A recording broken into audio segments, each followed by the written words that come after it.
Hi everyone, welcome to my channel. మీకు తెలుసా, this is నాగ సతీష్. ఎవరైనా ఐఏఎస్ కానీ ఐపీఎస్ కానీ క్వాలిఫై అయ్యి జాబ్ వస్తే రిజైన్ చేస్తారా?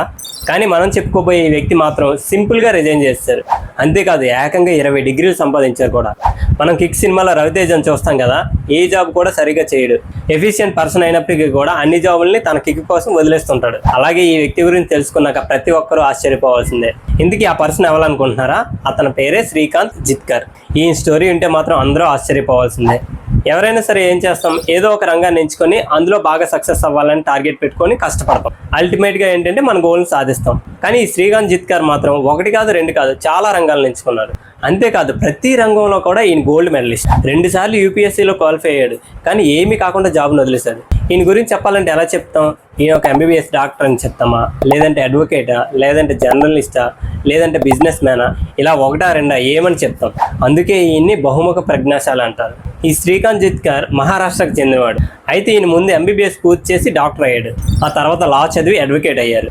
ఎంబీఏ చేసి మేనేజ్మెంట్ గ్రాడ్యుయేట్ అయ్యాడు. బ్యాచిలర్ ఆఫ్ జర్నలిజం చేసి జర్నలిస్ట్ అయ్యాడు. సంస్కృతంలో డాక్టర్ ఆఫ్ లిటరేచర్ చేసి పండితుడు అయ్యాడు. అలాగే sociology, economics, science, history, political science ఇలా 1 కాదు 2 కాదు అన్నీ చదివేశాడు. ప్రతి ఒక్క దానిలో కూడా గోల్డ్ మెడల్ సాధించాడు.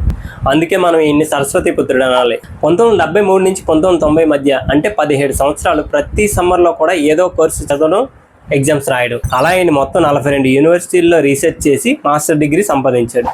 అయితే ఈ శ్రీకాంత్ గారు 1978లో మొదటిసారిగా సివిల్ సర్వీసెస్ ఎగ్జామ్ రాశారు.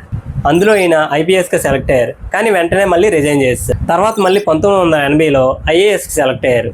అది కూడా 4 నెలలు తిరగకుండానే రిజైన్ చేశారు. అయితే ఎందుకు ఈయన రిజైన్ చేశారంటే 1980లో ఎలక్షన్లో ఎమ్మెల్యేగా పోటీ చేశారు. ఈయన సరస్వతి పుత్రుడు కదా, అన్నింటిలోనూ గోల్డ్ మెడలిస్టే. అదేవిధంగా ఎమ్మెల్యేగా కూడా బంపర్ మెజార్టీతో గెలిచాడు. అప్పటికి ఈయనకి 26 ఏళ్ళు అనమాట.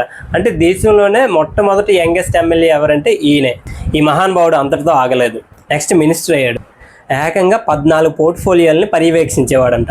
తర్వాత 1986 నుంచి 92 మధ్య ఒకసారి ఎమ్మెల్సీగా ఎంపికయ్యాడు. అప్పుడు కూడా మినిస్టర్గా సేవలు అందించాడు.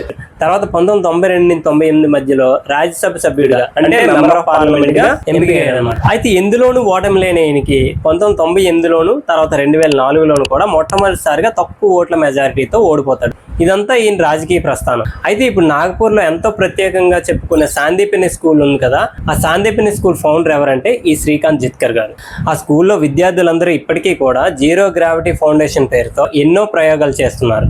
అయితే సరస్వతి పుత్రుడు అయినటువంటి ఈ అపరమేధావి జూన్ 2, 2004వ తేదీన తన కారుని ఒక ట్రక్ ఢీకొనడంతో తను చనిపోతారు. అప్పటికి ఈయన వయసు 49 ఏళ్ళు మాత్రమే. ఇలాంటి వ్యక్తులు ప్రపంచంలో చాలా అరుదుగా ఉంటారు. ఈయన జీవిత చరిత్రని స్టూడెంట్స్ అందరూ కూడా స్ఫూర్తిగా తీసుకోవచ్చు కూడా. అప్పుడప్పుడు ఇలాంటి గొప్ప వ్యక్తుల గురించి కూడా మనం తెలుసుకోవాలి. ఏదేమైనా సరే ఈ శ్రీకాంత్ జిత్కర్ గారు ఒక అపర మేధావి అండ్ సరస్వతి పుత్రుడనే మనం చెప్పుకోవాలి. సో ఫ్రెండ్స్, వీడియోలో ఇన్ఫర్మేషన్ నచ్చితే ఒక లైక్ చేసి షేర్ చేయండి.